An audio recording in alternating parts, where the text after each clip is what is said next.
Cumprimento todos os presentes no auditório, servidores, juízes, desembargadores, e justifico a ausência do Dr. Ussec, que pediu que eu desculpasse imensamente pela ausência dele no dia de hoje, porque ele está presente num outro evento. Então eu falei para ele que não tinha o menor problema, que todos aqui compreenderiam. Hoje, dia 25, está ocorrendo assim 3 ou 4 eventos, todos em lugares diferentes. Então realmente fica impossível todo mundo estar presente nos mesmos lugares. Desde logo passo a palavra à doutora Ione Frediani, que fará aí a direção dos trabalhos. Aí só lembro que o sorteio no final das palestras, nós temos um sorteio aí de mais 4 ou 5 livros, que a André daqui a pouco sobe com eles. Boa noite a todos. É uma alegria e uma honra participar desse segundo seminário de trabalho seguro, em especial tendo a alegria de participar do painel onde figuram a professora Maria Garcia e a doutora Regina Beatriz. Então, sem maiores delongas, eu gostaria de inicialmente apresentar a doutora Regina Beatriz Tavares da Silva, pós-doutoranda em Direito da Bioética pela Faculdade de Direito da Universidade de Lisboa, em Portugal, doutora e mestre em Direito Civil pela USP, assessora da Relatoria Geral da Comissão Especial do Código Civil na Câmara dos Deputados e, dentre outras atividades, é coordenadora e professora dos cursos de pós-graduação em nível de especialização e do Programa de Educação Executiva em Responsabilidade Civil da Direito na Fundação Getúlio Vargas. É coordenadora e professora do curso de especialização em Direito de Família e das Sucessões na Escola Superior da Advocacia da OAB e é sócia titular do Escritório de Advocacia Regina Beatriz Tavares da Silva, Sociedade de Advogados. Portanto, meus amigos, sem maiores delongas, eu passo a palavra à doutora Regina. Uma boa tarde a todos. Quero cumprimentar primeiramente a doutora Teresa Narras, a quem devo essa honrosa possibilidade de estar aqui participando destes eventos, deste seminário, muito bem coordenado.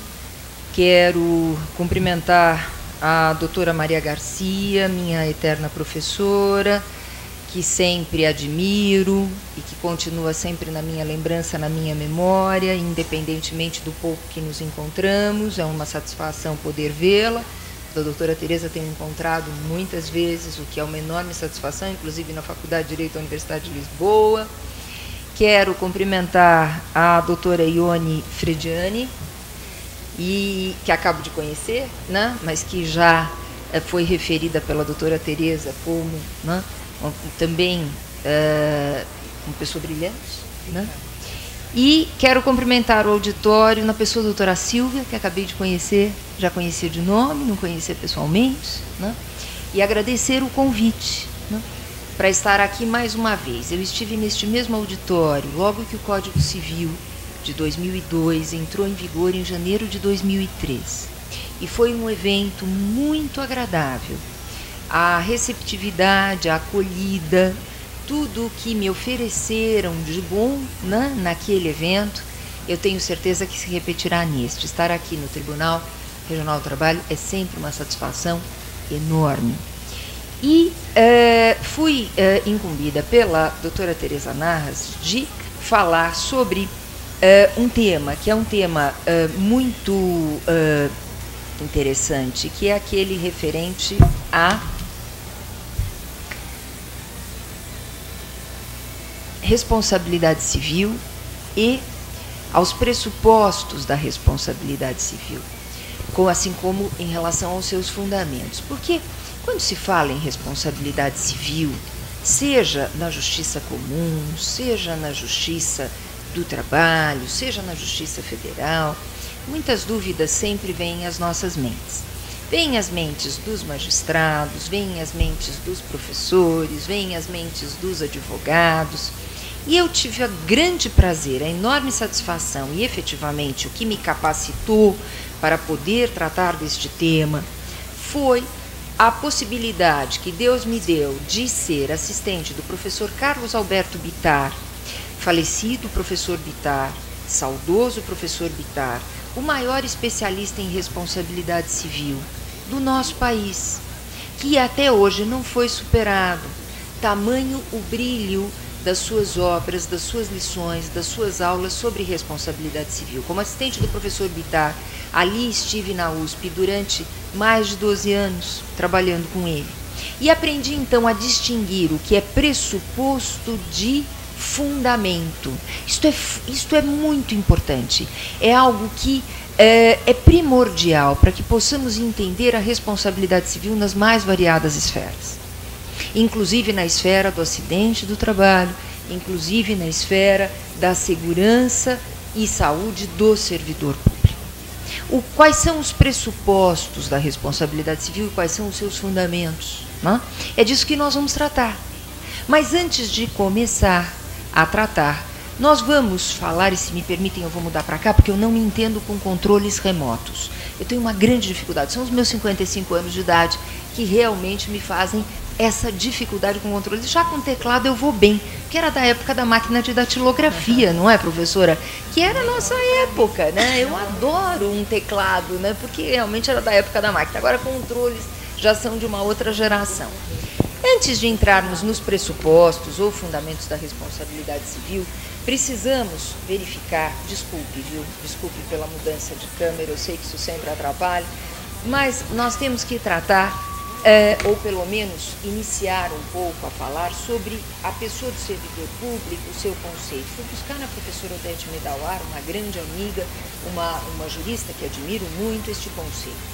As atividades da administração, seus poderes atos, a gestão de seus bens se operacionalizam pelo trabalho dos servidores públicos. Não?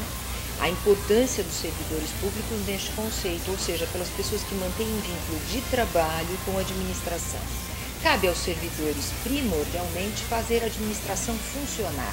Eu gosto muito da professora Odete Medawar, porque ela é muito clara, né, no que escreve, e é isso mesmo. Cabe a todos os servidores públicos fazer a administração funcionar. E exatamente dentro destas ideias, nós temos que trabalhar nesta nossa quase noite, ou já noite, com a responsabilidade civil do Estado perante o servidor, com normas de direito público e com normas de direito privado. Nas normas de direito público, efetivamente, eu não caminho com grande facilidade. Eu caminho muito melhor nas normas de direito privado, pois são essas que eu conheço, são essas sobre as quais eu leciono desde a época em que fui assistente do professor Bittar na década de 80, né? E aí já estou revelando a minha idade, tenho 55 anos, né? Na década de 80 fui assistente do professor Bittar e, portanto, né, é desde então que trato das questões de responsabilidade civil na área privada. Mas, mesmo assim, né, fui buscar na Lei 8.112 de 90, que trata do regime jurídico dos servidores civis da União, das autarquias e das fundações federais, alguns dados importantes. Configura acidente em serviço, dano físico ou mental sofrido pelo servidor que se relaciona imediato ou imediatamente com as atribuições do cargo exercido. Equipara-se ao acidente em serviço dano sofrido no percurso da residência para o trabalho e vice-versa. Portanto, norma muito semelhante à própria norma da Justiça do Trabalho. É que dá um pouco de interferência. Tudo bem assim? Tá? Perfeito. Muito bem. Por enquanto foi só o PowerPoint, né? Ou praticamente, né? E eu acho que a tela é boa, é grande, né? Então dá para enxergar bem. Esse artigo 213, ele fala exatamente desta assistência à saúde do servidor, né, que deve ser prestada, via de regra, pelo sistema SUS. E no artigo seguinte, assim que a informática nos permitir, nós vamos ver, o artigo seguinte trata das exceções, ou seja, aquela exceção à assistência à saúde pelo SUS, que é prestada pela assistência particular ou privada, sempre que houver necessidade, sempre que houver esta necessidade do servidor público. Né? Então, basicamente, esta lei é a lei que versa sobre, né, esta matéria, né, e nós temos, depois desta lei, né, que pensar em questão de competência, né, competência para essas questões referentes aos acidentes de trabalho, à saúde, à segurança, ao assédio moral, a tudo isto de que tratamos em responsabilidade civil, né? Porque é o que eu digo sempre, né? O direito, ele não trata de alegrias, ele trata de mazelas, né? Então, a mazela do acidente de trabalho, a mazela do assédio moral, a mazela de, enfim, dos danos que podem ser acarretados numa relação de trabalho, né? Em razão da relação de trabalho, inclusive do servidor público. E aí, então, nesta matéria de competência, nós temos, então, que pensar numa súmula, que é a súmula número 501 de 1969, a súmula do Supremo Tribunal Federal. Esta súmula diz que compete à Justiça ordinária estadual o processo e o julgamento em ambas as instâncias das causas de acidente do trabalho, ainda que promovidas contra a União, suas autarquias, empresas públicas ou sociedades de economia mista. Então, a competência é efetivamente da justiça comum, segundo essa súmula, ou seja, daquela justiça que é a justiça das chamadas varas cíveis, né? E que muitas vezes tem competência de vara de família e sucessões, enfim, é esta a nossa justiça, né? E a Constituição Federal, no artigo 109, inciso 1º de 1988, exclui da jurisdição dos juízes federais, portanto da Justiça Federal, a competência para estas questões.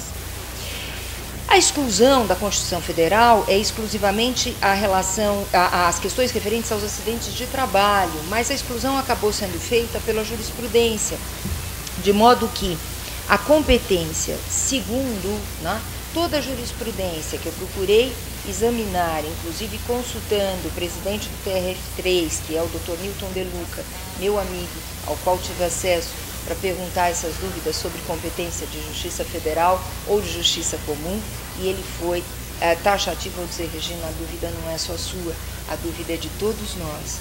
Não existe ainda uma absoluta serenidade nestas questões, mas a competência, acho eu, disse o Dr. Newton, é muito mais de justiça comum. E foi a isto que cheguei depois de uma longa pesquisa, né? Esse material, inclusive, que está aqui, vai estar à disposição de todos. Eu vou disponibilizar o material para que possam, não sei se em site ou de um modo de envio. Mandamos para a EJUD, fica disponibilizado então, no site da EJUD, né? No site da EJUD o material ficará disponível. Então, já que ele não está disponível, ficou disponível aí, que lindo o material, né?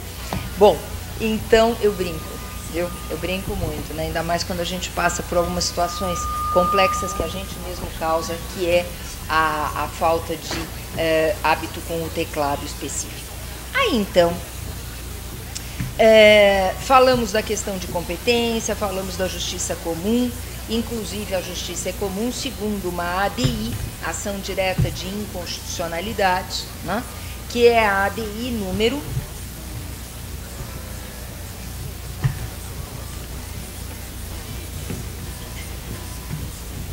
3.395, de que foi relator o ministro César Peluso. Essa ADI, ela suspendeu liminarmente qualquer interpretação sobre a competência da Justiça do Trabalho para apreciar litígios entre a administração e seus servidores no regime estatutário. Então, a competência da Justiça do Trabalho efetivamente não existe, de acordo com esta ação direta de inconstitucionalidade. A dúvida ainda se coloca sobre a competência da Justiça Comum ou da Justiça Federal. Mas a inclinação é toda pela Justiça Comum, né?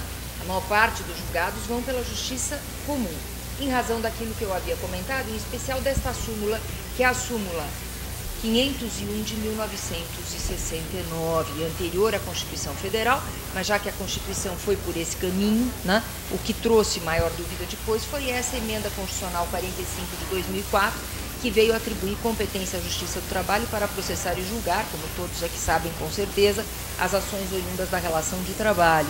abrangidos os entes de direito público externo, da administração pública direta e indireta e tudo mais. Então, seria a competência da Justiça do Trabalho por força dessa emenda? A jurisprudência diz que não, diz que a competência é da Justiça Comum em se tratando de servidor público. Pois bem, e esta ADI diz isto, ou seja, confirma basicamente aquilo que realmente já havia larga jurisprudência e continua a existir, né? Justiça do Trabalho não, Justiça Comum, Justiça Federal, dúvidas, inclinação para a Justiça Comum. Aí está um trecho, né, dessa decisão liminar, que foi dada em plenário, né? Então é uma decisão que não é só de um único relator, é uma decisão plenária, é uma decisão forte, né? Exatamente por isto. E entramos então na minha área de maior conforto, que são os pressupostos da responsabilidade civil. Responsabilidade civil, que é o direito à reparação do dano, a reparação integral. O princípio que vigora em responsabilidade civil hoje em dia é da reparação integral. Pois bem, como chegar a essa reparação integral? Primeiro, os pressupostos: ação, dano e nexo causal. Estes pressupostos servem independentemente do fundamento ser a culpa ou o risco, independentemente da responsabilidade ser subjetiva ou objetiva. E, não obstante, digo desde já, para não criar depois alguma surpresa, que o fundamento de praticamente todos os julgados nestas questões de responsabilidade civil que envolvem o servidor público são julgados que se voltam à responsabilidade civil subjetiva. Inclusive aqueles que citaram na emenda, eu fui analisar esses julgados ao risco da administração pública, vamos analisar o acórdão e vemos que a responsabilidade é subjetiva, né? Mas antes de chegar nesse fundamento, vamos falar um pouquinho dos pressupostos, né? O que é ação? Ação é a violação a um direito à vida, à integridade física e a outros direitos da personalidade, como a honra, que nós vamos ver a seguir. Direitos da personalidade são aqueles direitos inerentes a todo ser humano, são os direitos mais democráticos que existem, são os direitos que todos nós temos absolutamente de maneira igual, independentemente da classe social, independentemente da posição funcional, independentemente de tudo que podemos fazer na nossa vida de bom e de ruim, né? São os direitos da personalidade: vida, integridade física, integridade psíquica, honra, imagem, nome, liberdade, direito moral do autor. Tudo isto é direito da personalidade. São aqueles direitos que na Constituição Federal são chamados de direitos fundamentais, né? Mas eu prefiro sempre a expressão direitos da personalidade, né, do que direitos fundamentais. Me habituei com o professor Carlos Alberto Vittar, mas são expressões sinônimas. Pois bem, ação, violação a um direito, que obviamente decorre da violação a um dever, seja um dever geral, seja um dever contratual. Dano, o dano pode ser moral ou material. E nexo causal, a ligação entre a ação e o dano, né? Então, são 3 os pressupostos da responsabilidade civil, né? E vejam que até agora não falei nos fundamentos, separamos os fundamentos dos pressupostos, né? E ao fazer essa separação, nós vamos ver a seguir como ela é importante. Mas antes de fazer essa separação, vamos examinar os pressupostos. Dano advém do verbo demere, que significa tirar, apoucar, diminuir. A ideia de dano é uma ideia de modificação no estado de bem-estar da pessoa, uma diminuição ou perda de bens, uma modificação do bem-estar, seja o bem-estar físico, seja o bem-estar emocional, seja o bem-estar patrimonial, né? Então, isto é dano, né? E o dano pode ser tanto material como moral. O dano material é o dano emergente e o lucro cessante. Muito conhecido, todo mundo sabe que é dano material, é fácil, é aquilo que efetivamente perdeu a vítima ou é aquilo que razoavelmente ela deixou de lucrar. Agora, o que é o dano moral? É aí que reside o maior problema na Justiça do Trabalho, quando trata de questões de dano moral referentes às questões das relações privadas de trabalho, na Justiça Comum, quando trata dos servidores públicos que vão pleitear por acidente do trabalho ou por outra questão referente ao próprio assédio moral, uma indenização. é um problema de todas as justiças, em todas as instâncias da própria Justiça Federal, o que é dano moral. E aí, mais uma vez, eu lembro do saudoso professor Carlos Alberto Bittar. Os bons, né, falecem logo e os ruins duram muito tempo, né? Por isso que eu vou durar muito tempo na vida, né? Mas realmente é uma perda, né? É uma perda o professor Bittar para o nosso direito, né? Olhem como ele conceituava dano moral. Não como sensação dolorosa experimentada pela vítima. Não, isso é casuístico. Isso não leva a nada. O que é sensação dolorosa? Eu posso engordar e dizer que eu estou sofrendo. Não, comi muito. Né? E com 55 anos a gente come alguma coisa, já engorda, é um horror. Né? Não precisa nem muito ser, né? E depois não faço esporte como pratica a doutora Tereza, que é uma triatleta, né? Então isso é um problema sempre, né? E por isso eu sofri um dano moral, não é, doutora? Porque eu engordei? Não. Ou então não emagreci, estou como ali, a doutora Maria Garcia, bem magrinha, sempre elegante, né? Um dia eu chego lá, né? Ah, emagreci muito, então eu sofri dano moral, né? E porque alguém me fez alguma coisa, então emagreci, sofri. Não. Dano moral é, no conceito do professor Bittar, aquilo que decorre de uma grave violação a um direito da personalidade. Isto é dano moral. Aquele que atinge os direitos da personalidade de uma maneira grave. A vida, a integridade física, o segredo, a liberdade, a honra, a imagem, o nome, a qualquer um dos direitos da personalidade. Isto é dano moral. Diante da ofensa a um direito da personalidade, podem surgir danos morais e danos materiais. Né? E isto também é importante ter em vista. Da ofensa à honra, pode surgir um dano moral, por exemplo, pelo assédio moral, é uma ofensa à honra, é uma ofensa à autoestima da pessoa, é uma ofensa à sua reputação social na relação de trabalho, mas pode surgir também dano material.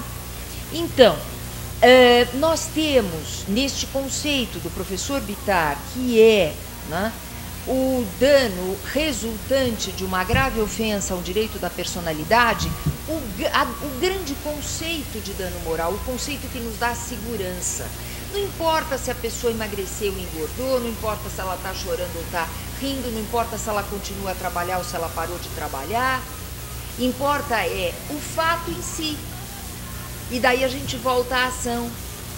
É o fato em si da violação que denota a existência de um dano de ordem moral, desde que o fato seja violador de um direito da personalidade. Pois bem, dentro disto, né, vamos abandonar esse conceito de sensações dolorosas, de dor, de mal-estar, de constrangimento, de humilhação.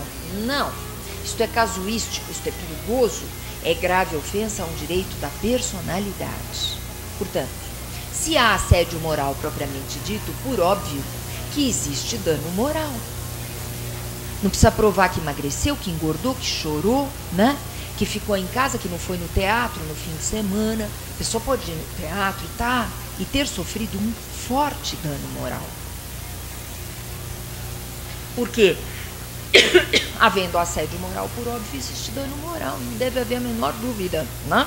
Porque ser uma grave ofensa a quê? A honra da pessoa, a sua autoestima, a sua reputação no trabalho, que é a sua reputação social, a sua integridade psíquica, que por vezes vai ofender a sua integridade psíquica, que é a incolumidade da mente, né? E assim também nos acidentes do trabalho, se existe uma grave ofensa à saúde da pessoa, por óbvio que desta grave ofensa à saúde da pessoa não existe só dano material, existe dano moral também. Porque quando se ofende gravemente a saúde, se ofende também gravemente a própria autoestima, né? Aquela chamada dor física, que é no fim e ao cabo a autoestima, que pode levar a uma ofensa até da integridade psíquica, que é, repito, a incolumidade da mente. Sobre a quantificação, é muito importante, rápido, a gente ter duas ideias fundamentais que também ficam muito confusas via de regra, né? Nesse estudo que muitas pessoas fazem a respeito da responsabilidade civil. Como é que se quantifica dano moral? De uma maneira muito simples, através da verificação do que compensa a pessoa do lesado, a indenização deve ter natureza compensatória ao lesado, e de desestímulo ao lesante, deve significar um desestímulo a quem pratica o agente. E daí fazer o equilíbrio, o magistrado fará o equilíbrio entre a compensação e o desestímulo, porque também não pode haver o enriquecimento indevido. Não pode haver o enriquecimento indevido.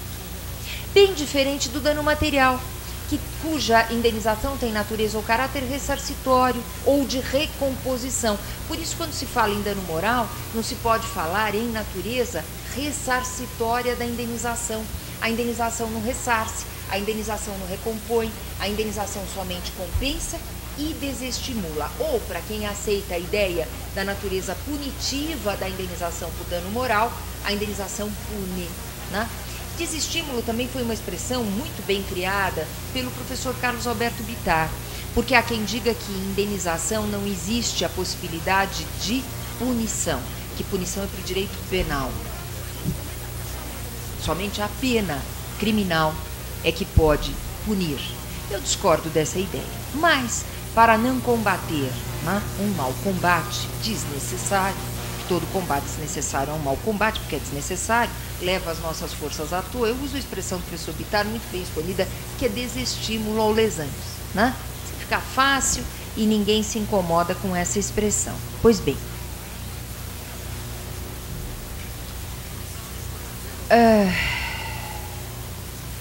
esses são os pressupostos: ação, nexo causal e dano. Ação, nexo causal e dano. E aqui estão os fundamentos também da responsabilidade civil. Como é que nós vamos achar estes fundamentos nesta regra fundamental que é do artigo 186 do Código Civil? Aquele que por ação ou omissão, por enquanto nós estamos nos pressupostos, ação ou omissão, voluntária, negligência ou imprudência, já chegamos nos fundamentos. Aqui, voluntária, dolo, um dos fundamentos. Negligência ou imprudência, os outros fundamentos que configuram a chamada culpa em sentido estrito. Negligência ou imprudência, a qual se acrescenta a imperícia. Violar direito, aqui voltamos ao pressuposto, a ação que viola direito. Causar prejuízo, aqui o terceiro pressuposto, que é o dano.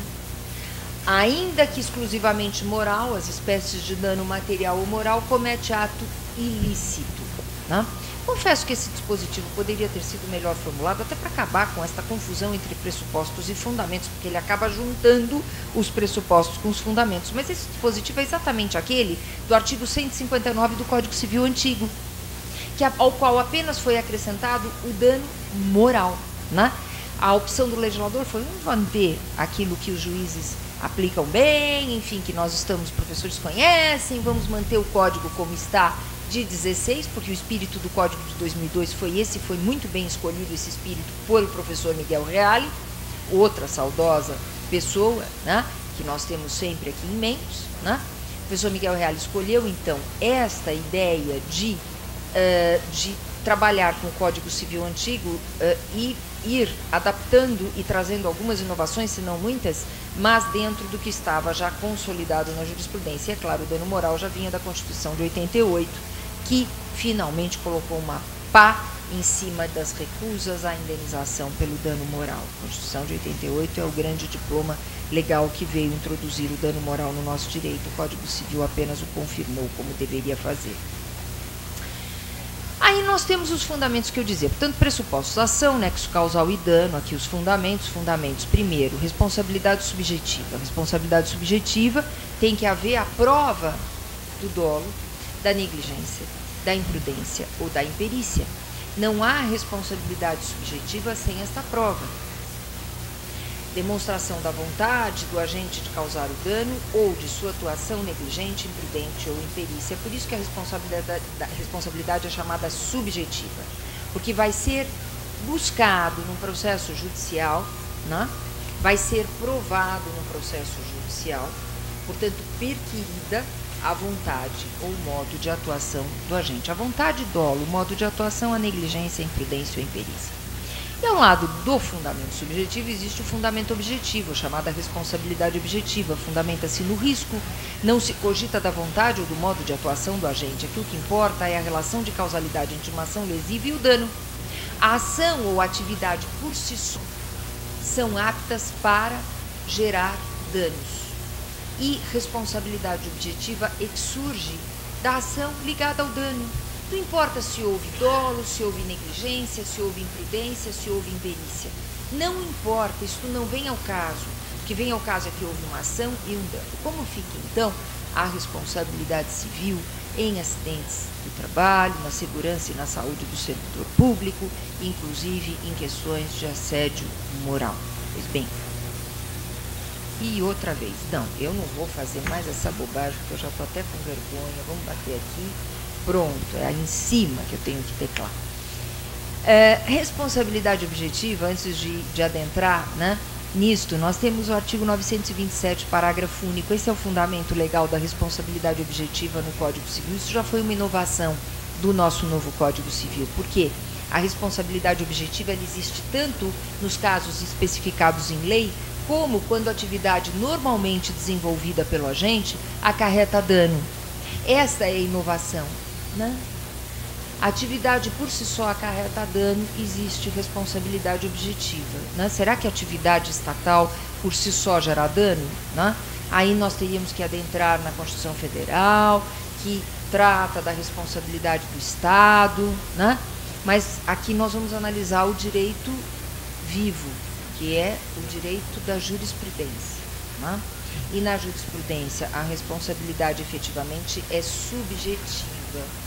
Ou seja, é uma responsabilidade subjetiva que, por vezes, admite presunção relativa da culpa com a inversão do ônus da prova, mas a culpa admitindo prova em contrário, e não responsabilidade objetiva, né?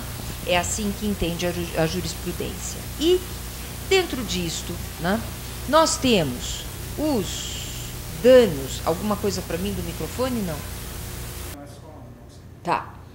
Dentro disto nós temos os danos morais. A teoria aqui estava num slide, num lugar indevido, que é a teoria do professor Carlos Alberto Bittar, da responsabilização pelo fato da violação, né, em que existe, está usada a expressão comprovação objetiva, mas não se confunde com fundamento objetivo, é a demonstração de que foi violado algum dos direitos da personalidade, e a existência do dano moral é verificada na própria realidade fática, por dizer respeito à essencialidade da pessoa, né? Aí nós temos os danos morais na sua natureza, no seu fundamento, mas o tempo passa e eu não quero deixar de ver exatamente a jurisprudência, e quero, antes de chegar na jurisprudência, falar dessa natureza compensatória e dessa natureza de desestímulo na quantificação do dano moral. Jurisprudencialmente no STJ, especialmente no Superior Tribunal de Justiça, nós temos acórdãos impecáveis sobre como é que se chega à compensação e como é que se chega ao desestímulo, sem que haja o enriquecimento indevido da vítima. Então, depois de demonstrado que existe ação, que existe nexo causal, que existe dano, que o fundamento é da responsabilidade subjetiva, que foi feita a prova do dolo, que foi feita a prova da culpa, cabe ao juiz fixar o valor da indenização. Num acidente de trabalho, num assédio moral, especialmente quando se trata de dano moral, e é aí desse dano moral que nós estamos falando. E aí, por dano moral, condições econômicas do lesado e do lesante, né? Grau de dolo e de culpa do lesante, repercussão do dano em relação ao ofendido, repercussão do dano em relação ao meio social e duração da ofensa. Esses são os principais critérios extraídos da jurisprudência que eu cito aqui no Código Civil Comentado, que é um livro que eu coordeno e onde eu escrevo exatamente sobre a parte de responsabilidade civil e sobre a avaliação ou quantificação do dano moral. Então, claro que com base na jurisprudência, né? O doutrinador ele tem um limite de criação e o limite de criação dele está em aceitar a jurisprudência ou criticá-la, né? E a jurisprudência é impecável sobre este tema, desde que seja bem tratada a questão pelo magistrado, com base nesses critérios, né? Que são fundamentais. Tá? Muito bem, aí nós temos os direitos da personalidade, que são aqueles que são chamados direitos da personalidade físicos, a integridade física, o direito ao corpo, as partes do corpo, a imagem, a voz, também com base nas obras do professor Bittar, que também escreveu a obra chamada Direitos da Personalidade. Nós temos os chamados direitos psíquicos, que são os atributos da inteligência ou do sentimento, os direitos à liberdade, à integridade psíquica, à intimidade e ao segredo.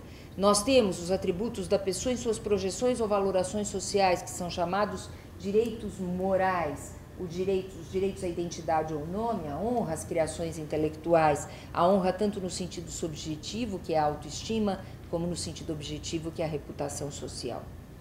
E, passando, portanto, por alguns dados cujo tempo não nos permite, né, nós vamos chegar, então, a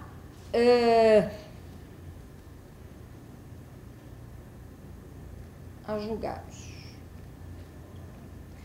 Aos julgados em que, a pedido da professora Tereza, eu fui buscar alguns julgados sobre assédio moral, e eis que me deparo exatamente com o julgado da doutora Tereza, né? Claro que procurei homenageá-la citando como primeiro, né? Porque, não só por ser da doutora Tereza como relatora, mas também porque por ser um julgado bastante importante a respeito do tema, em que ela trata deste tema nas relações de trabalho privadas, mas isto se aplica, sim, às relações dos servidores públicos com o tribunal, enfim, com o Estado, né? Então, o dano causado, diz aqui o acórdão, pelo assédio moral, não decorre de um ato único, mas de repetitivas situações discriminatórias incômodas, sutis e, na maioria das vezes, quase imperceptíveis, que prolongam situação artificial de exclusão da vítima do contexto empresarial, de forma que o tratamento humilhante capaz de gerar o dano moral é aquele praticado de forma reiterada e sem motivo aparente, sendo derivado do fato de o superior hierárquico nutrir antipatia pessoal em relação ao empregado moralmente assediado. Isso é muito importante, né? Porque quando se fala em assédio moral, não se fala de uma conduta, de um dia, de um mau humor, né? O superior hierárquico também sofre de mau humor, né? Não é só o inferior hierárquico, né, que tem maus humores, o ser humano sofre de mau humor. Então, não é aquela conduta reiterada, e como diz a doutora Tereza no seu acórdão, como relatora, né, digo seu acórdão porque como nós falamos na linguagem comum, né, mas no acórdão que ela relatou, é exatamente esta continuada, frequente conduta em que se tem em vista prejudicar uma determinada pessoa, né? Tem um outro acórdão ali muito interessante que diz, não é quando a pessoa é mal-humorada por si só e que o tempo todo maltrata todo mundo, ou é muito exigente, ou é muito rigoroso, né? O assédio moral tem em vista uma relação de uma pessoa com outra, do superior hierárquico com o seu subordinado. Isso é muito importante, e numa conduta continuada.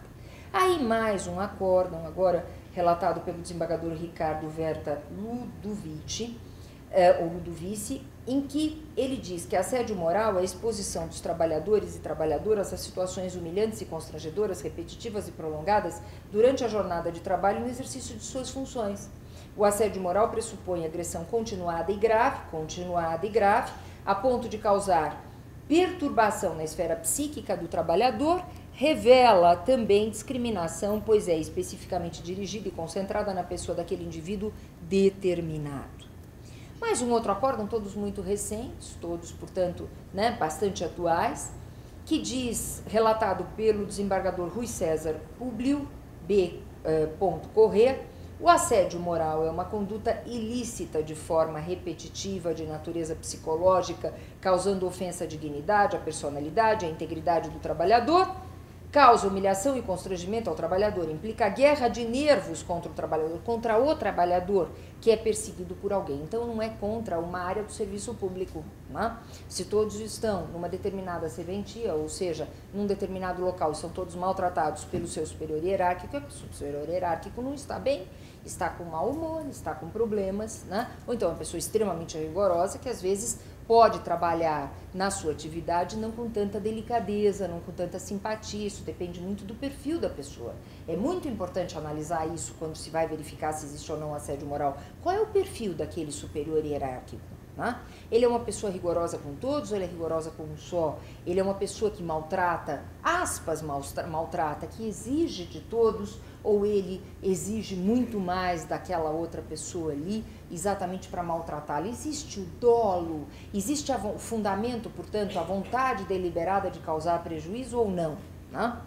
E agora, sim, nós temos relações de trabalho dos servidores públicos. Justiça comum, portanto, competência, como eu já disse, relator desembargador Guerrieri Rezende, acórdão também recente, que diz: o assédio moral está vinculado ao abuso ou desvio de poder de autoridade superior. Abuso ou desvio, porque mandar, o superior tem que mandar mesmo. Ordenar, o superior tem que ordenar mesmo. Não pode haver uma inversão das posições. O superior manda e o subordinado obedece. É assim que funciona, né? Isso é uma relação de trabalho, tanto privada quanto pública, né? E aí, está vinculado ao abuso ou desvio de poder à autoridade superior ou de empregador para expor o empregado ou servidor em nítida e repetida exposição ao ridículo. Então, ou é abuso de poder ou é exposição ao ridículo. Objetivando, que uma coisa está ligada à outra, né? Objetivando humilhá-lo ou vexá-lo no exercício de suas atribuições funcionais. Não configuração.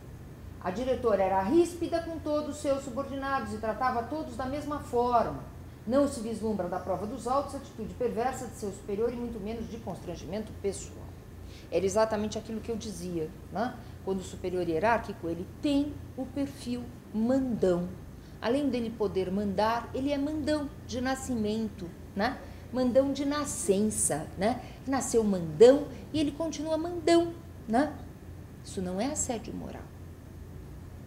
Pois bem, pode ser um caso até de exoneração a bem do serviço público, né? Que, enfim, pratica suas atividades a contento do serviço público, mas não pelo assédio moral, né? Aí, outro acórdão, relatado pelo desembargador Reinaldo Miluzzi, do Tribunal de Justiça de São Paulo, que é relação de servidor público, em que diz: alegação de assédio moral, desrespeito e humilhação por parte da chefia e colegas de trabalho, porque o dano moral pode ser praticado também em grupo, né? No esprit de corps, né? Um grupo resolve maltratar uma pessoa, né? É o chamado bullying, né? Quando existe um grupo que maltrata uma pessoa, né? É o bullying das escolas com relação às crianças e aos adolescentes, é o bullying no assédio moral. Bem como agressão verbal e sérias advertências, tratamento psicológico e abandono do trabalho, não comprovação dos fatos alegados, laudo pericial não conclusivo, autora que apresentava comportamento não compatível com a administração pública. Então, a própria autora da ação não apresentava um comportamento compatível com a administração pública. É claro que ela sofria alguma represália, mais do que natural, todos são seres humanos. Se a pessoa se comporta mal, os seus colegas e os seus chefes, o que fazem, via de regra? Devolvem os maus tratos. Somos todos seres humanos, todos nós, né? Então, nesse caso, por que que não foi concedida a indenização? Por que que não foi julgada procedente esta ação? Por quê? Porque faltava, no caso, né, o fundamento. Vejam bem, quando nós trabalhamos com esta ideia, né, de pressupostos e fundamentos, aqui nós começamos a ver como é importante trabalharmos com estas duas ideias. Pressuposto é ação, nexo causal, dano. Fundamento é culpa ou dolo. Na responsabilidade subjetiva, e é dessa que nós estamos tratando. Pois bem, o que faltou aqui foi culpa ou dolo. Por quê? Porque a culpa da vítima exime de culpa o suposto agente. É uma excludente da responsabilidade civil. Quem era o culpado, segundo o acórdão, por estes danos? Era a própria autora da ação, né? que tinham um comportamento não compatível com a administração pública. Outro acórdão, né? Aqui relatado pelo desembargador Paulo Dimas Mascaretti, né? Ação de indenização por danos morais e materiais, pretensão fundada na indicação de que a autora teria sido vítima de assédio moral por parte da diretora da escola estadual. Não importa, que a diretora da escola estadual poderia ser no TRT, poderia ser em qualquer situação, né, de serviço público, em que lecionava desbordar na responsabilização civil do Estado. Conflitos relatados que não mostraram aptos a impor medo, insegurança e violência psicológica promovente, ou seja, a autora da ação, de modo a caracterizar assédio moral, meros aborrecimentos decorrentes de contendas no ambiente de trabalho que não são suscetíveis de indenização por dano moral. Esse é um ponto muito importante também para a gente ter em vista, né? Aqui não houve nem a ação, percebam? Percebam que aqui a gente já mata pelos pressupostos a questão. Matar também é um termo comum que a gente usa, mas como eu me sinto, obviamente, num ambiente bastante jurídico, né? Então, às vezes, escapam algumas expressões como esta. A gente acaba com os pressupostos, né? Por quê? Porque não existe ação. Não existe ação que violasse um direito ou que existisse não existe uma ação que estivesse a descumprir um dever. Por quê? Porque são meros aborrecimentos. Aí o superior hierárquico não agiu de maneira com um comportamento que pudesse ser considerado como violador da honra, da autoestima, da reputação profissional do servidor público. Por quê? Porque desgaste numa relação de trabalho, seja ela privada, seja ela pública, é diário. Eu quero saber quem é que em sã consciência trabalha porque gosta. Eu sou muito franca.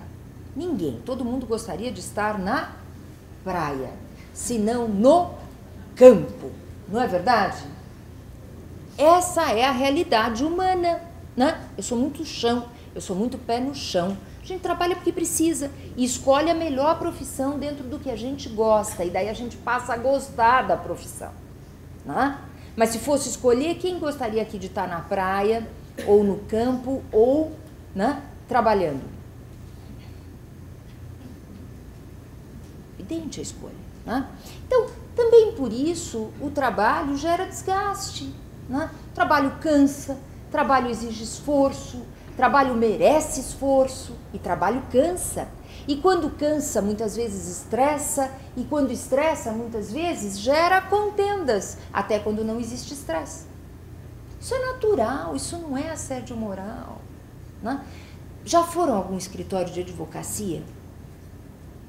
Já estiveram no escritório de advocacia? Já viram como existe um movimento muito complexo entre os trabalhadores de um escritório de advocacia?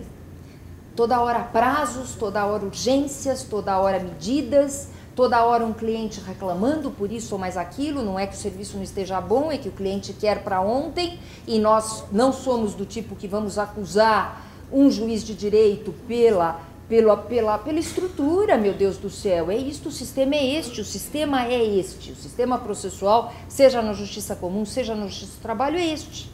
E nós temos que ter paciência e confortar o cliente, né? Isso tudo é tenso, né?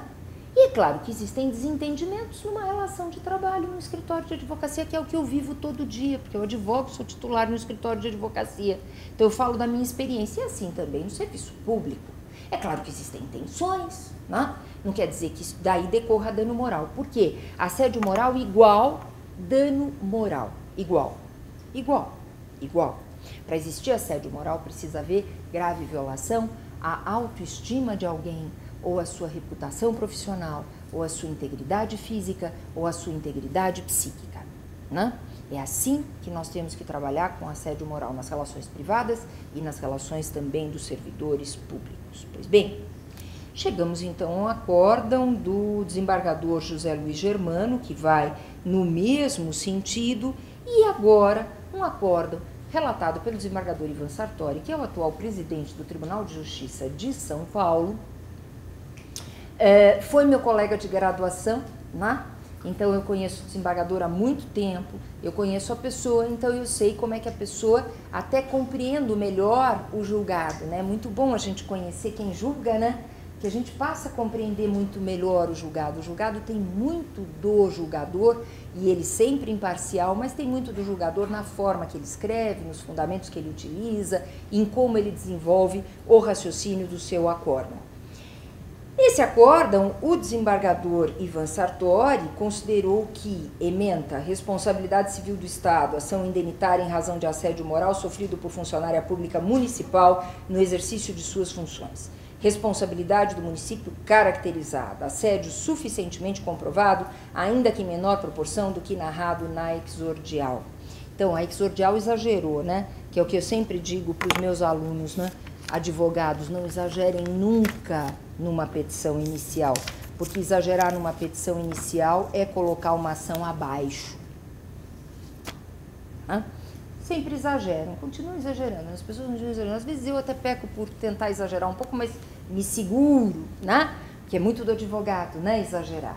O advogado não pode exagerar e o juiz também não pode desprezar o que é pressuposto, o que é fundamento numa ação, seja esta ou qualquer outra que gere sobre reparação de danos, né? E aí, o desembargador Ivan Sartori, então, considerou que seria o caso, como foi, de condenar o Estado na reparação de danos, no caso por meio da municipalidade, né, que estava no polo passivo. Por quê? Porque esta servidora comprovou que efetivamente existia uma ação, existia o nexo causal, existia o dano pela grave ofensa aos seus direitos da personalidade, à honra, no sentido da sua autoestima e no sentido da sua reputação social, né? A autora professora da Rede Municipal de Ensino foi designada em caráter excepcional para atuar nos quadros do Centro Integrado de Educação, etc. e tal. E está provado que veio ela realmente a sofrer assédio moral por parte da coordenadora geral e da assistente de coordenação. Com efeito, foi ela alvo de repreensões e humilhações públicas, na presença de pais e alunos, inclusive, quando suas superioras afirmavam não ter ela perfil adequado para trabalhar neste centro. Tais asserções eram repetidas na presença dos demais professores, quando de reuniões do corpo discente e avaliações coletivas. Relevante no respeitante o testemunho de Maria Lúcia, etc., também professora, recorda-se que em uma reunião a assistente Vilma disse que a autora era bocuda, reunião da qual foi lavrada uma ata e todos foram constrangidos a assinar, da qual não constou menção a tal episódio, não deixaram prova escrita. Episódios como aqueles relativos à capacidade ocorreram na frente de pais que participavam de reuniões de conselho. E assim vêm depois todos os depoimentos testemunhais, né? Portanto, houve efetivamente uma ação, houve o nexo, foi provado o nexo causal como dano, o dano moral resultante do fato em si, da gravidade, né? E por que mesmo assim precisa nexo causal, onde perguntar se o dano resulta do fato em si? Porque às vezes a pessoa pode ter sofrido, né, um dano moral por outro fato, então sempre precisa fazer a ligação, nexo causal, né? E obviamente o fundamento foi comprovado, a autora comprovou a responsabilidade, no caso, fundamento culposo, né, existente. Daí a responsabilidade não só do outro servidor público, mas obviamente a responsabilidade do Estado, do que certamente a professora Maria Garcia tratará com muito mais sabedoria do que eu, já que nós tínhamos combinado exatamente assim. Eu falaria dos pressupostos e a professora Maria Garcia passaria a falar efetivamente da responsabilidade administrativa, de todas essas questões que em que ela efetivamente é mestre com M maiúsculo. Então, muito obrigada pela atenção dispensada e depois, se quiserem, numa ocasião de debates ou enfim, eu vou continuar sempre ao dispor. Muito obrigada.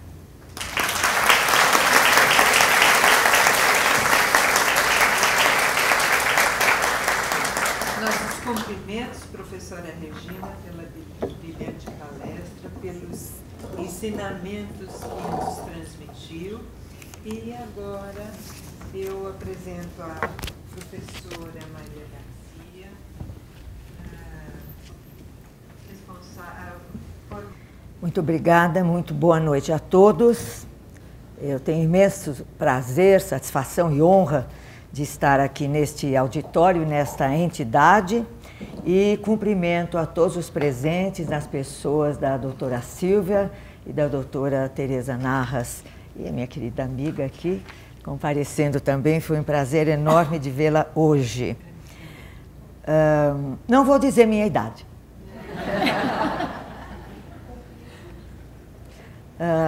Tenho que contar um particular. Eu faço parte de um grupo do Hospital do Coração, que faz cursos de biodireito, como os senhores ouviram. Eu participo há anos da comissão de bioética do HC. É uma coisa deliciosa, problemas muito interessantes. E fui dar uma palestra no Hospital do Coração. E depois, nem me lembro o tema, sobre bioética, biodireito, e o doutor Gimenez falou: Maria, você poderia dar a última palestra do curso, findar o curso? Eu digo, sim, com prazer. Qual é o tema? Velhice. Ô Gimenez. Não, fui lá e dei a minha palestra, começando assim: eu não vim falar sobre velhice, porque velhice é um fato consumado.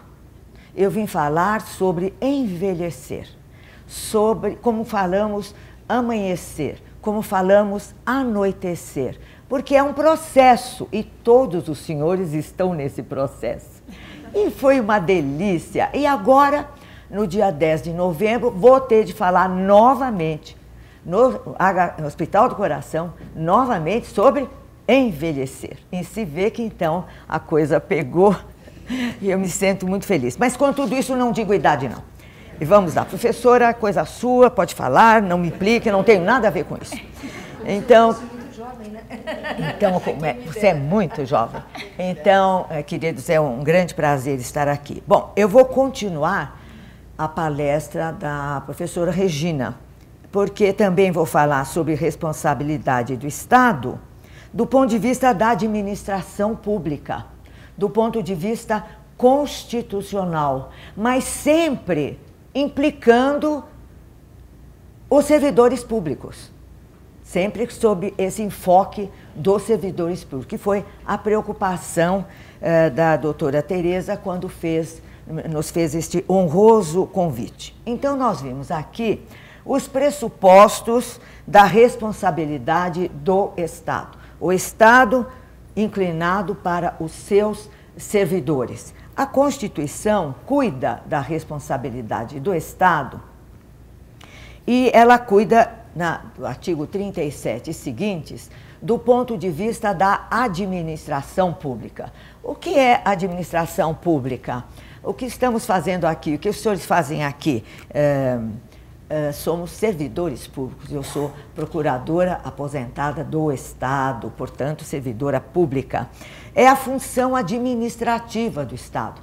Eu costumo dizer que é o Estado em ação.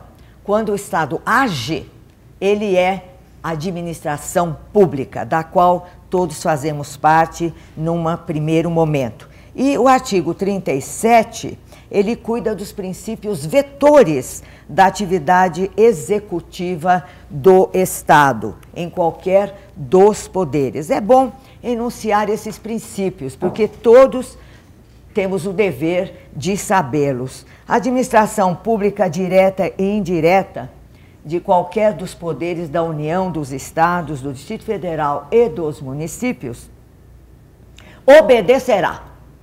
obedeceremos aos princípios de legalidade,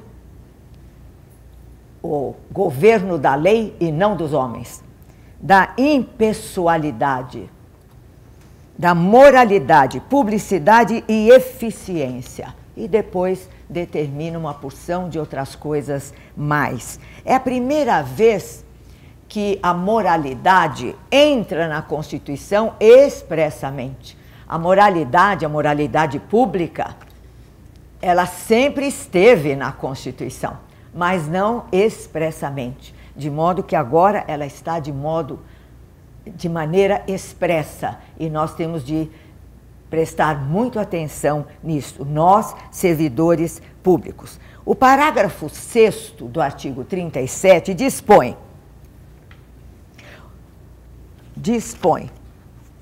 as pessoas jurídicas de direito público e as de direito privado prestadoras de serviços públicos responderão pelos danos que seus agentes, nessa qualidade, causarem a terceiros, assegurado o direito do regresso, de regresso contra o responsável nos casos de dolo ou culpa. Como os senhores veem, nós estamos vendo o outro lado da responsabilidade do Estado. E aqui se trata unicamente de responsabilidade objetiva. Basta existir o dano, que o terceiro tem direitos contra a administração pública, contra o Estado. É claro que, se nós, servidores públicos, agimos ao causar esse dano a terceiros com dolo ou culpa, o Estado, a administração, terá direito de regresso contra nós. A administração vai indenizar o terceiro e nós vamos reembolsar a administração pela indenização que ela pagou, no caso de dolo ou culpa do servidor público. Então, os senhores veem que é o outro lado da atuação de Estado. Num primeiro momento, com referência aos seus próprios servidores. Num segundo momento, com referência a terceiros, quando o Estado presta os serviços públicos, que é esta a finalidade da função executiva da administração pública. Mas nós estamos inseridos neste contexto, como servidores públicos. Quando esse dano, a Constituição não diz qual, pode ser material, pode ser moral, quando esse dano deva ser ressarcido pelo Estado. Quais os pontos a ponderar nessa questão? Na administração pública vigora o princípio da supremacia do interesse público. O que é interesse público? Muitos conceitos, livros inteiros escritos, conceitos mais elaborados, mas eu uso sempre um conceito simples. Interesse público é o bem indisponível que transcende os interesses particulares. É um bem indisponível, ninguém pode dispor, nem emprestar, nem vender, que está acima dos interesses particularizados. Esse é o interesse público, que afinal é o interesse de todos nós, enquanto formadores de um povo, enquanto parte de uma sociedade. Recebi esse livro há poucos dias, recebi ontem, este livro em homenagem à professora inovidável Lúcia Vale Figueiredo, juíza também, que nos deixou muito cedo também. E a professora Lúcia Vale Figueiredo explica, eu utilizei um trabalho dela, participo do livro com a maior honra, e tive o cuidado de pegar um trabalho da professora e escrever o meu artigo neste livro em cima do trabalho de Lúcia Vale Figueiredo. E ela diz o seguinte: a indisponibilidade do interesse público é consequência da supremacia do interesse público. A sua indisponibilidade decorre daí que, mesmo ao delegar o exercício de determinadas funções públicas a outrem, a administração delas não poderá dispor. Poderá delegar, mas não poderá dispor. A indisponibilidade do interesse público, que a Lesse chama de poder-dever, vai corresponder a outro princípio, o princípio da exigibilidade dos atos administrativos. Os serviços públicos podem ser exigidos pelos usuários dos serviços públicos. E ela diz mais: em regra, a titularidade da competência implica obrigatoriedade de ação. A Constituição atribui competências em vários dos seus artigos. É um poder-dever, porque aqueles poderes, legislativo, executivo, judiciário, têm a obrigação de executar aquelas atribuições. Não é quando quer, é um dever, porque ele é atribuído pela Constituição. Então, é um poder-dever. não nos olvidemos de que a administração pública exerce função, o que implica necessariamente obrigatoriedade de desempenho. Portanto, nós servidores, no guichê, no balcão, no gabinete, na audiência, temos de cumprir aquele poder-dever, porque é uma atribuição constitucional. Então, uma obrigatoriedade de desempenho e da melhor maneira possível. Portanto, estamos aqui implicados. Os servidores públicos, então, esse princípio vai reger a relação do Estado com os servidores públicos, ou melhor, os agentes públicos. Eu realmente me filio muito ao professor Celso Antônio Bandeira de Mello, que ele prefere chamar-nos de agentes públicos, mais do que servidores públicos. É uma expressão um tanto ultrapassada, eu acredito, porque, na verdade, nós somos agentes, nós agimos no lugar do Estado. Ao passo que dizer servidores públicos é uma ideia de que, bom, nós servimos porque o Estado manda, mas ó, o responsável é ele, viu? Não é? Essa ideia de servidor público. Nós somos agentes públicos. Servidores públicos são agentes da administração pública, daí decorrendo o cumprimento pessoal e material da obrigatoriedade de desempenho que lhe está assinalado, que nos está assinalada, e da parte dos cidadãos a exigibilidade dos atos. Vou trazer um artigo antigo que eu mesma descobri num livro da Fundação Getúlio Vargas, se chama O que é Administração Pública. É um artigo de 1887, faz tempo, toda a vida. E o que mais surpreende, que foi escrito por Woodrow Wilson, que foi presidente dos Estados Unidos durante a Primeira Guerra Mundial. Mas ele era professor de ciência política, que eu desconhecia inteiramente, e acho que a maioria de nós desconhecíamos que esse ex-presidente foi professor de ciência política. E ele tem esse artigo referindo-se ao serviço público norte-americano, em confronto com países europeus, e fala das reformas necessárias ao seu aperfeiçoamento e utilização. São palavras de Woodrow Wilson. Em qualquer parte onde o respeito pela opinião pública é o primeiro princípio de governo, as reformas práticas devem ser lentas e todas as reformas devem ser cheias de concessões. Quem quer que efetue uma mudança num governo constitucional moderno deve primeiro educar seus concidadãos a quererem alguma mudança. Isto feito, deve persuadi-los a quererem esta determinada mudança que ele quer. Deve primeiro fazer com que a opinião pública esteja disposta a ouvir, então depois fazer que ela ouça as coisas certas. E isso tudo com auxílio do funcionalismo público. Ele é interessante ao falar de opinião pública, que aqui no Brasil, perdoe-me a leve censura, alguns magistrados, publicamente, têm dito que não se importam com a opinião pública.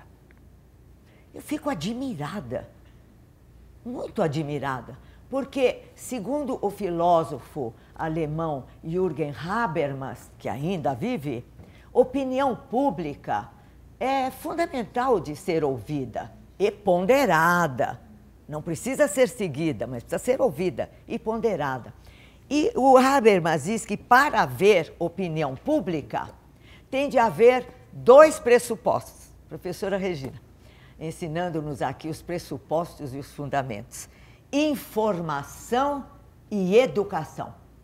Se tivermos informação ampla, livre e educação para digerir a informação, nós teremos opinião pública. De maneira que isto é muito importante, de ouvir a opinião pública. É verdade que Habermas está falando de um povo povo alemão, cuja cultura, o nível cultural realmente é mais elevado do que o nosso, porque a educação no Brasil, ela se depara, ela sofre grandes problemas, a qualidade da educação no Brasil. Então, nós temos de dar este desconto. A opinião pública no Brasil ainda se ressente de uma falta de qualidade da educação. Mas chegaremos lá. Fica aí o registro sobre a opinião pública, sobre governo e sobre os servidores que estão implicados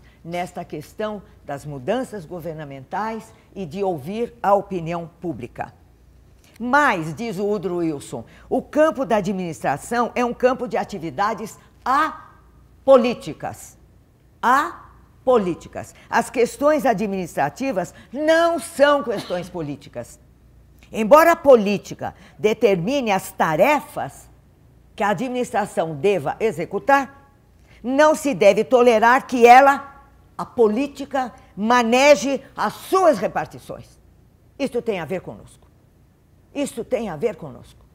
Não se pode tolerar, ele usa a palavra tolerar, que a política, maneje as nossas repartições, que a política entre nas nossas repartições, que os partidos entrem nas nossas repartições. Por quê? O que deve preponderar é o interesse público e ouvir a opinião pública, que deve estar informada e educada para entender a informação. Pois os princípios que governam interiormente o homem ou a Constituição são as molas vitais da liberdade ou da servidão. Porque a dependência e a sujeição não tenham algemas, aliviadas que sejam por todos os arranjos praticáveis de um governo refletido e paternal, não quer dizer que se transformem por isso em liberdade. Não devemos querer governos paternais. Nós devemos querer governos responsáveis, que nos paguem bem e exijam de nós. Que nós devemos ter compromisso e consciência jurídica, bem pagos e responsáveis. Esse seria o ideal. Quanto aos servidores, diz o Woodrow Wilson, o ideal para nós é um funcionalismo bastante culto e autossuficiente para agir com senso e vigor, e, todavia, tão intimamente ligado ao pensamento popular, por meio de eleições e constante orientação pública, a ponto de achar inadmissível a arbitrariedade e o espírito de classe. Um funcionalismo civil bastante culto e autossuficiente para evitar arbitrariedade e o espírito de classe. Prosseguindo nessa questão do funcionalismo da administração pública, onde nós estamos inseridos. Um outro autor também nesse livro, O que é Administração Pública, Ernest Griffith, autor norte-americano, tem lá um estudo de 1940 em que diz o seguinte: 1940, uma observação do governo moderno, uma observação mundial do governo moderno em ação, que é a administração pública, encarece desde logo o funcionário civil permanente, isto é, o administrador, que todos somos administradores, da res pública. O moço do elevador é administrador da res pública, porque o elevador está num prédio que é res pública. Elevando a categoria de pessoa mais importante do Estado. Quem é a pessoa mais importante? O funcionário civil permanente. Nós. Por importantes que possam... Ele que está dizendo, e por favor, não briguem comigo. Por importantes que possam ser os legisladores, os juízes e mesmo o chefe titular do Estado, o destino depende... Desse quem? Do Estado. Depende realmente mais e mais da presença na administração pública de uma adequada espécie de homens. É na administração que surge a maioria de ideias que posteriormente se transformam em leis e em princípios orientadores, em políticas públicas. Essas leis e princípios dependem, na mais extensa medida, dos administradores, dos servidores públicos. Os únicos que podem executá-los, quem bate carimbo, quem carrega processo, é o servidor público. Sem ele, o Estado não anda. Somos nós. Adjudicando, implementando-os por meio de ordens administrativas, adjudicando de acordo com eles, fazendo, em suma, os necessários ajustamentos na vida econômica de uma nação, com o fim de atingir os propósitos daquelas mesmas leis e princípios que ele ajudou a serem elaborados. Que fazer, então? A resposta é óbvia e já ficou estabelecida. Cumpre selecionar e treinar o tipo adequado de homens, cumpre fazê-los administradores e, em seguida, cumpre franquear-lhes uma grande soma de proteção e oportunidades que lhes torne possível servir a nação eficientemente bem. Veja, no artigo 37, hoje está o princípio da eficiência, servir a nação eficientemente bem. Então ele termina, o de que se precisa é de mentes arejadas e livres de preconcepções, mentes capazes de verem os problemas à luz do interesse público. Mentes capazes de verem os problemas à luz do interesse público. Entramos, portanto, na questão da terceirização. Estamos falando de funcionários civis permanentes. Devem ser treinados e preparados. Guardem isso porque logo vou falar desta questão. Treinados e preparados para servirem eficientemente a nação. Selecionar e treinar. Entramos na questão da terceirização. Há um cientista político, já traduzido no Brasil, John Patrick Dobell, que escreveu, pasmem, em 1980, uma teoria da corrupção. Mas como alguém escrever uma teoria da corrupção? Nessa palavra nós estamos meio... Enfim, ele escreveu uma teoria da corrupção. E ele aponta, não vou entrar nessa questão, ele aponta que certos padrões de lealdade moral, o que seria lealdade moral? É o dever de lealdade que nós temos com o país. Todos nós, brasileiros, temos um dever de lealdade com o país. Não podemos fazer atos terroristas, porque nós temos um dever de lealdade, crime de lesa pátria, um pouquinho fora de moda, mas existe. Então, certos padrões de lealdade moral, isto é, dever de lealdade e de virtude cívica, que é um conceito que vem lá do direito romano, virtude cívica, servir ao país, servir à nação, servir ao meu país, são exigidos para aquilo que, em termos da Constituição, artigo 3º, objetiva-se uma sociedade livre, justa e solidária. Certos padrões de lealdade moral e de virtude cívica, diz ele, são necessários. O artigo 3º diz que um dos objetivos do Estado brasileiro é termos uma sociedade livre, justa e solidária. Um longo caminho a percorrer. Pois bem, o agente público deve conscientizar-se de que ele é, como eu disse, no guichê, no balcão, na audiência, ele é o Estado. O Estado é uma pessoa abstrata. Abstrata. Alguém foi apresentado ao Estado? Não, mas certamente conhece um agente público, que somos nós. Então vejam, nós somos o Estado. Quando eu estou no guichê, eu sou o Estado para aquela pessoa que está procurando o serviço público. E assim é você, e assim somos todos nós. Então, nós personificamos e, ao mesmo tempo, paradoxalmente, servimos servimos. Nós representamos e, ao mesmo tempo, servimos ao Estado, servimos ao país, o que é uma ideia bastante democrática. O povo servindo ao povo. Assim como no liberalismo clássico, o povo faz leis para o próprio povo, nós fazemos leis para nós, também nós nos servimos mutuamente, o povo servindo o povo. Agora uma pergunta, o trabalho terceirizado não oferece essa possibilidade de lealdade moral, de virtude cívica. E por que não serviria? Eu faço uma pergunta que vem do direito romano.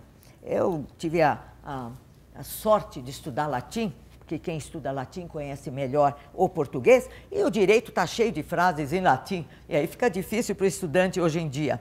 Então, uma pergunta que vem do direito romano explicaria bem a situação. Uma pergunta que no direito romano se fazia, diante de um problema, terceirização. Quid prodest? Quid prodest? A quem interessa? A quem interessa a terceirização?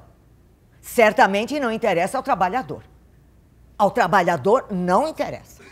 A empresa deixa de recolher as parcelas de INSS, fundo de garantia e tudo quanto é necessário. A empresa medeia, é uma mediadora do serviço perante o Estado, e quem fica no meio disso é o trabalhador terceirizado.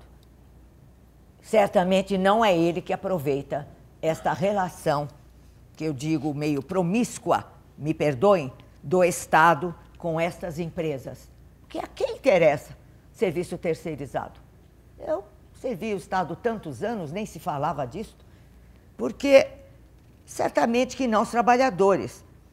E aqui neste egrégio tribunal, certamente tem havido muitas ações trabalhistas que demonstram a precariedade da sua segurança laboral e previdenciária. A precariedade da situação laboral e previdenciária desses trabalhadores.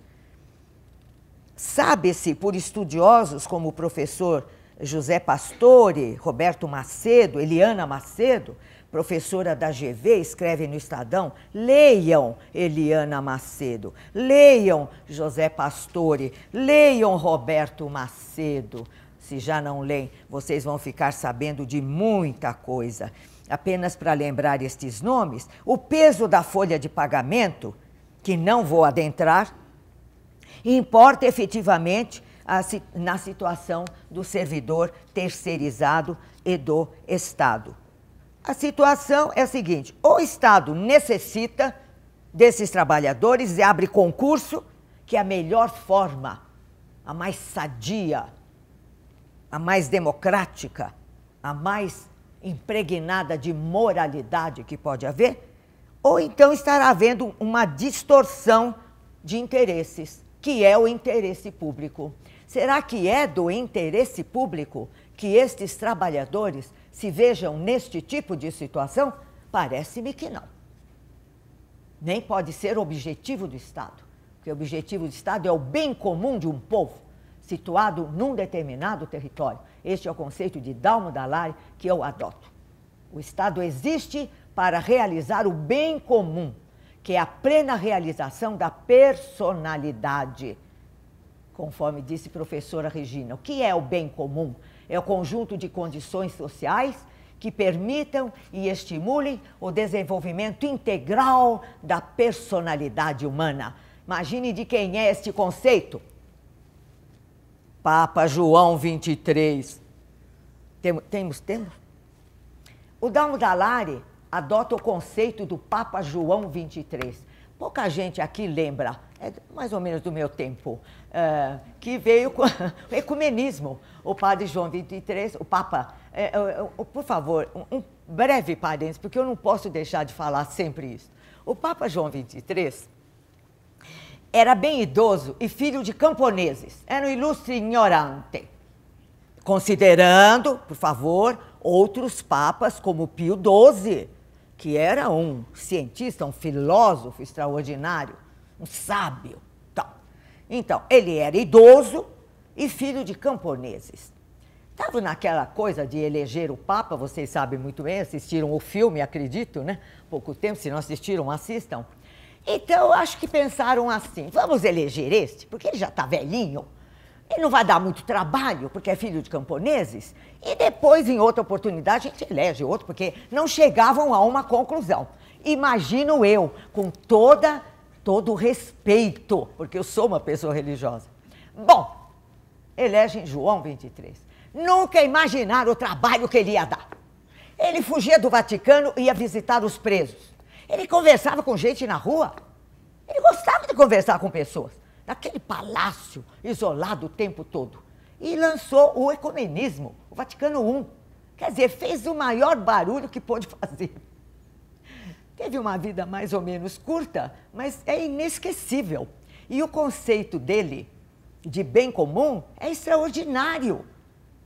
É exatamente o desenvolvimento integral. O Estado deve criar as condições sociais que permitam e estimulem o desenvolvimento integral da personalidade humana, o físico e o espiritual, ou psíquico, como alguns pretendem. Esta é a finalidade do Estado. Ele existe para isso, e nós também, ajudando o Estado a realizar o bem comum.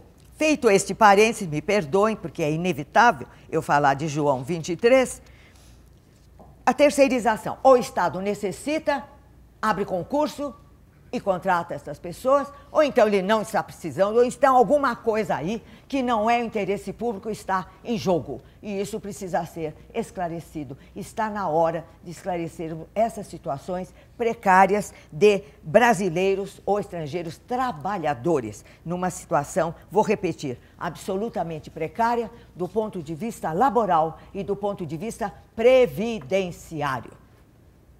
Com o que voltamos à questão do funcionalismo civil, bastante culto e autossuficiente para agir com senso e vigor, de que fala Ernest Griffith, nesta publicação da GV, o que é administração pública. Ele fala de um servidor, de um agente público consciente e ativo. Consciente e ativo. Portanto, isto somente poderá ocorrer se houver aquela seleção e treinamento constante do servidor público. Um depoimento pessoal. Procuradora do Estado durante 33 anos. Demorei a aposentar-me porque precisei adaptar-me à ideia de que teria o tempo sobrando e o que iria fazer. Já tinha advogado muito e não queria advogar novamente. E já estava no magistério e esse foi o plano B. Durante 33 anos de serviço público, sucederam-se as superintendências na autarquia onde eu trabalhava. Cada 4 anos vinha um novo superintendente com sua equipe. E nós éramos da casa. Apenas um dos superintendentes da minha procuradoria, em 33 anos de serviço, apenas um nos deu treinamento e educação continuada.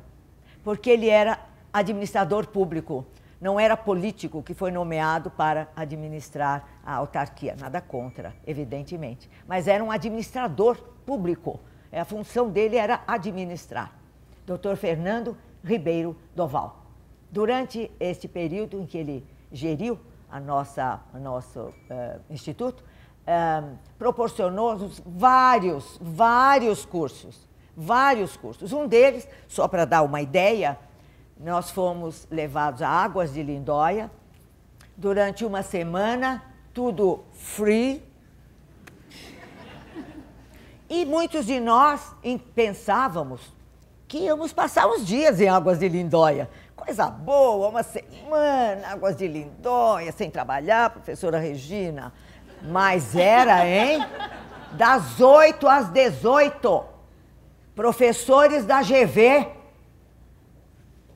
Liderança, motivação, práticas de apressar o trabalho. Enfim, imaginem os senhores, uma semana com aulas diárias de professores da GV. Foi um massacre. Bom, eu gostei tanto que disse, eu tenho de ter aula, eu tenho de ter mais aulas com esses professores. Eu não vou ficar numa semana. Pasmem os senhores, fiz vestibular na GV, entrei, não sei como, até hoje, que tinha prova de matemática avançada, enfim, estudei um pouco lá. Entrei e fiz administração pública, pós-graduação em administração pública.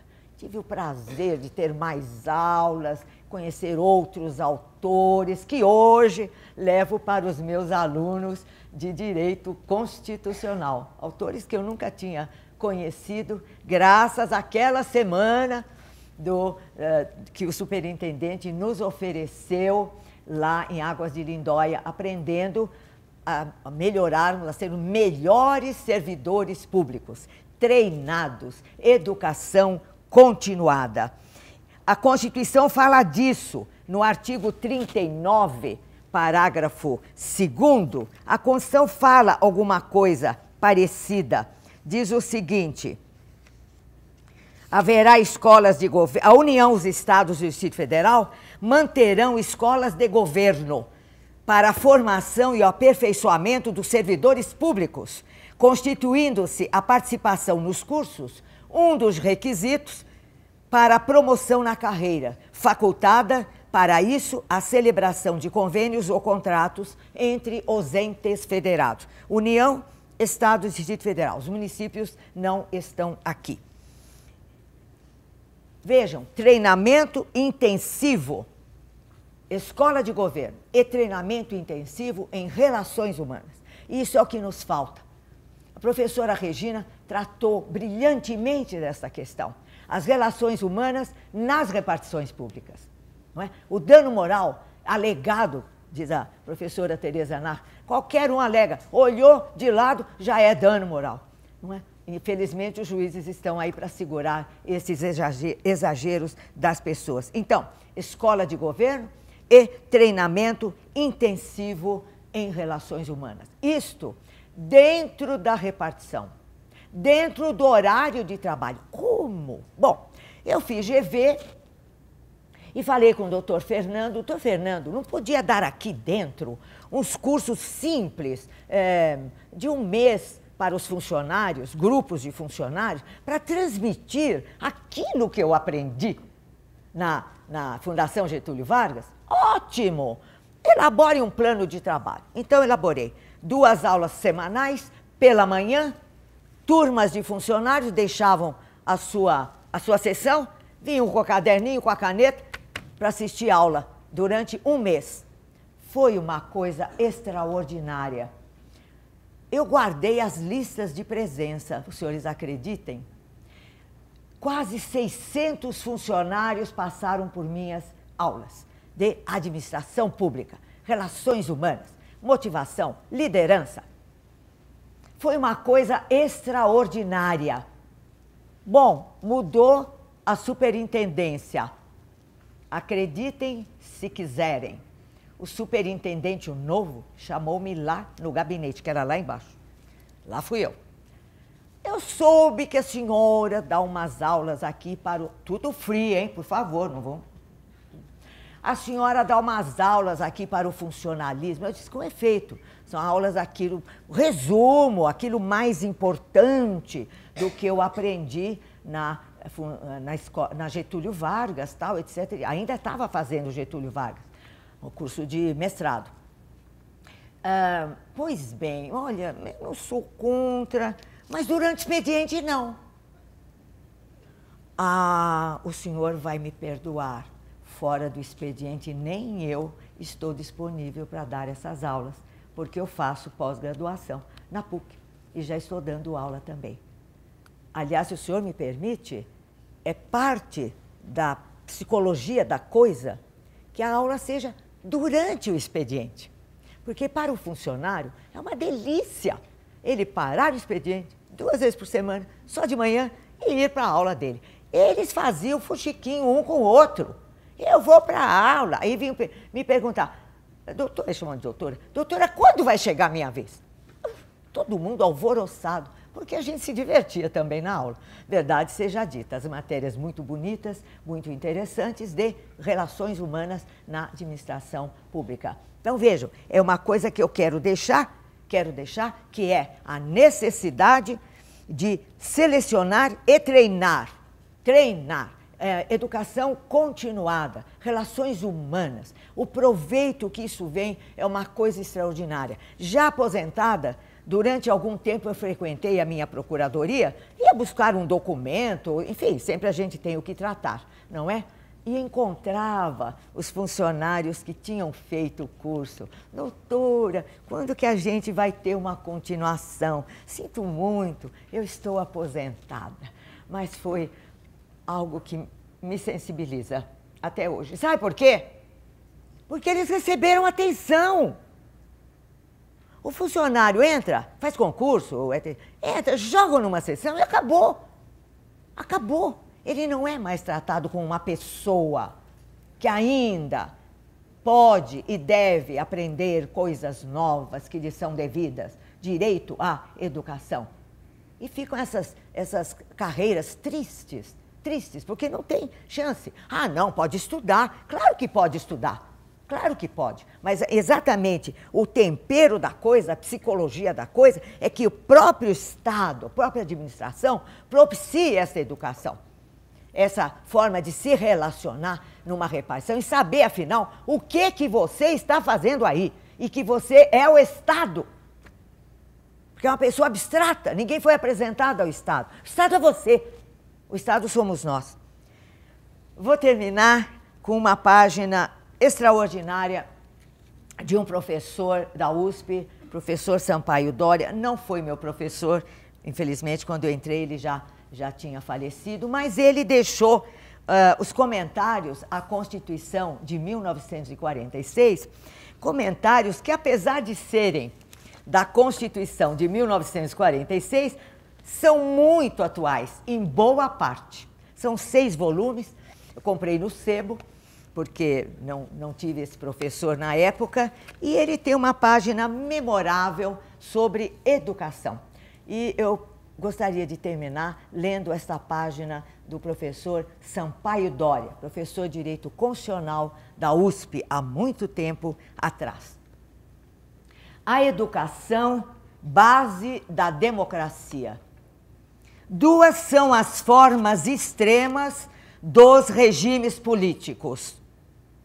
Ou o poder é a vontade dos governantes imposta aos governados, ou o poder é a vontade dos governados delegada aos governantes para o exercerem em nome deles. Ou autocracia ou democracia. Nas autocracias, quanto mais afundar-se o povo na ignorância, melhor. Quando muito, monopolizar o governo à educação para fanatizar as massas e silenciá-las no trabalho. Gostaria de falar um minuto sobre isso. Silenciar as massas no trabalho. Onde é que está escrito que o homem foi feito, o ser humano foi criado para trabalhar 8 horas diárias? Nenhum lugar. Nenhum lugar. Não está escrito em nenhum lugar. Não procure porque não está. Os horários de trabalho deviam ser menores. Durante os 33 anos, eu saía da minha procuradoria lá na Braulio Gomes, passava no jardim da biblioteca, já anoitecido, e eu dizia: meu Deus, há quantos anos eu não vejo um pôr do sol?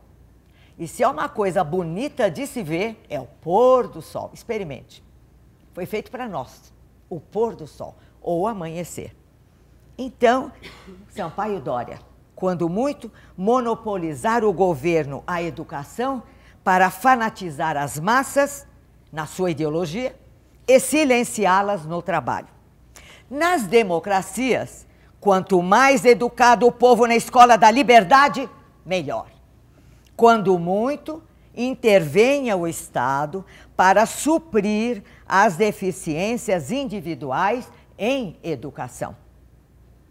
Tendo proclamado no artigo 1º da Constituição, para si, o regime democrático, o que cumpre em consequência ao país é tudo fazer para que o povo se eduque na escola da liberdade, na consciência do seu destino, na capacidade para o trabalho. Sem educação popular intensa e extensa, o voto com que se constitua o poder será antes flagelo que providência. Se os senhores me entendem, um povo como o povo brasileiro, que infelizmente é analfabeto político, não é? O voto pode se tornar antes flagelo do que providência. E a última frase: a educação é o problema básico da democracia. Deixo-os com esta página de Sampaio Dória, agradecendo profundamente a oportunidade de lhes falar e permanecendo ao seu dispor. Muito obrigada.